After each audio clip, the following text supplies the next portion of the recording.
Number 4. This is our slightly political one. Hey, we're going to do one. All right, gonna do one. We'll do one. And it is technically music related.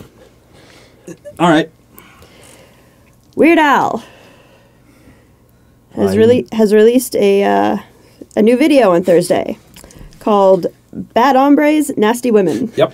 I heard. By the way, I'm but calling my surf rock album "Bad Hombres" now. Like that, it's like that's what that surf rock album needs to be. Go ahead. I was just gonna say I heard about that this morning, but I haven't had time to listen to it or watch it or whatever. I watched it. Did you watch it? I haven't watched the Weird Al video specifically, Okay. but it's perfect for many reasons. Yeah. Did you watch it? I did not, but I assume it's great because Weird Al is a genius. Yes. Am I the only one who watched it? No, I watched it. All right. So I got the impression he hates them both.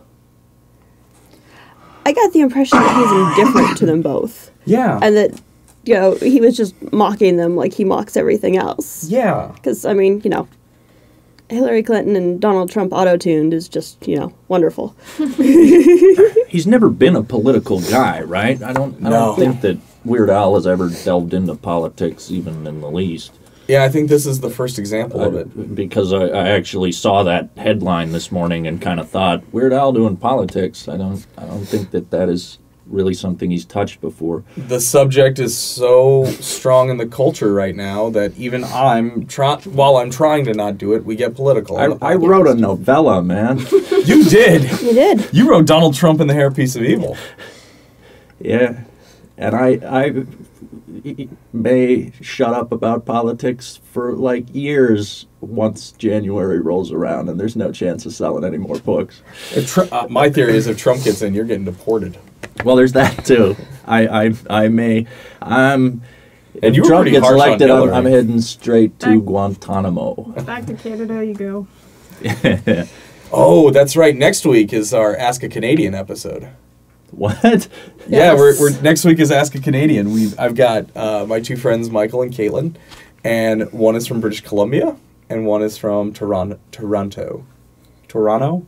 We're gonna get the proper pronunciation on the podcast. Okay. And so if anybody wants to ask a Canadian a question that they've been too embarrassed to ask. What's up with the Beavers? What's up with the Beavers? I will ask. You could leave a comment in the Why comment do section. beavers exist? No, why does Canada have beavers on their money, and the beaver is generally a celebrated animal in Canadian culture? It's a great. Well, it's a national animal, right? I mean, Is the beaver the national? It's like an eagle. Yeah, it's like the bald eagle of Canada. Is it? I just want to know that story because I don't know how it became that. All right, we'll find out. I'm not 100% on that, but I'm pretty sure. I should be more sure because I'm sort of Canadian. Right. Sort of. You were Sort born of. here. Yeah. Yeah. My parents are Canadians. But you were born here. Yeah, I've never lived in Canada. So you were an anchor baby. You've had to fight for Canada. I'm kidding. Of course I'm kidding. I got legal dual citizenship, so. Oh, I'm jealous. I'm jealous. Autumn, we interrupted you. I'm sorry. Oh, I said he had to fight for Canada once. I did. I had a drunk guy get angry at me for being Canadian, and I had to wrestle him. Like, and physically? I pinned him while singing the Canadian national anthem, As you which do. was kind of a nice moment. I'm going to start following you around with a camcorder. Yeah, That's one of those things that, like, that's was this before You cell could- phones? Or cell phone video?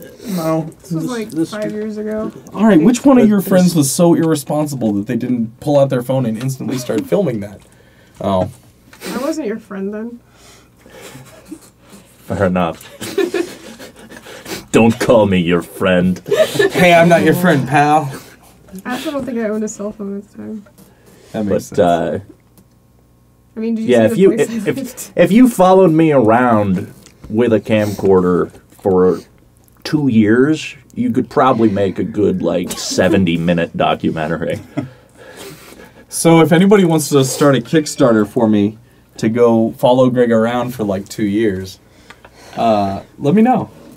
As long as it doesn't involve me moving to Mattoon. That's all I care about. You can stay here. If you leave, I'm going back to California. Yeah, that's true. I'm not staying here. Mattoon does not sound like a town in America. Like, that sounds like somewhere in Vietnam to me. Sounds Canadian to me. Mattoon. It's up in Saskatoon. Oh, you guys are crazy. I don't give a bleep. I don't even know what that topic was, and I don't Weird give a Al. bleep. Oh. I just don't give a bleep. The politics are just, I'm just tired of it. And I still find myself on Facebook like, oh, I better go share this one. Maybe somebody hasn't figured it out quite yet. It's awful. But the truth is, though, that most people don't actually pay attention until the last few weeks before the election. I'm calling BS. So there are a lot of people out there who might benefit from stuff being shared right now. Let's go poll. Let's go poll 100 Americans. These are the same hypothetical people who don't know that there's a 7th Star Wars movie. Like, that's true. At some point, it touches the culture so hard that you're hearing about it, and it's been in that fever pitch for a year now. Yeah. Also, keep in mind that at least in Texas, early voting starts Monday. Are we sure it's Monday? Because I was Yes. driving back from the gig and there was the vote thing. 24th 24th. is what I looked up. Yeah, that sounds right, because I've been looking it up, too. I live right across the street from an early voting place, so it's going to be very convenient for me. You heard about Donald Trump's, he told his followers to go vote on November 28th. Yes. Which He's going for late voting. hilarious. That rare late voter. And I hope every one of them take his word for it. That's your own. Yes. I happen to agree, but I'm just. It's hard for me, man. It's Like, I'm a I hard... know. If you try and take no stance on this, like, everyone knows your stance already. Everybody knows my stance. I literally get on Facebook. I'm swearing. Like my buddy was like, I saw you dropping F-bombs on Facebook, and I'm like, yeah, I was saying, leave me the F alone. Leave me the F alone. I don't want to hear about Trump anymore. Quit trying to tell me Trump is good. Because I can't, like, I've had to start blocking people. And it bothers me deeply when I have to. Oh, there's family members that I can't talk to right now because of this. You know, Yeah. it's just miserable, you know. But we should all be on the lookout for Mike McMullen. I'm terrified of this guy.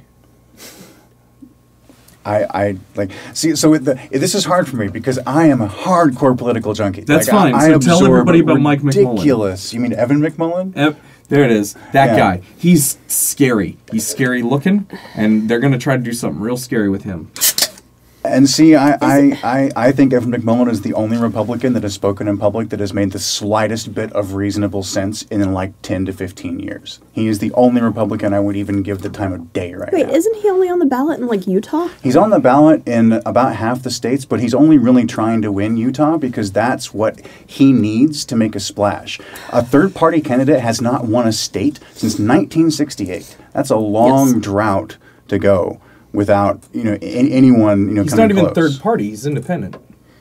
Well, he's independent, but we think of everyone who's not affiliated with one of the two major parties To be as third third party. party, That's yeah. just the way it works.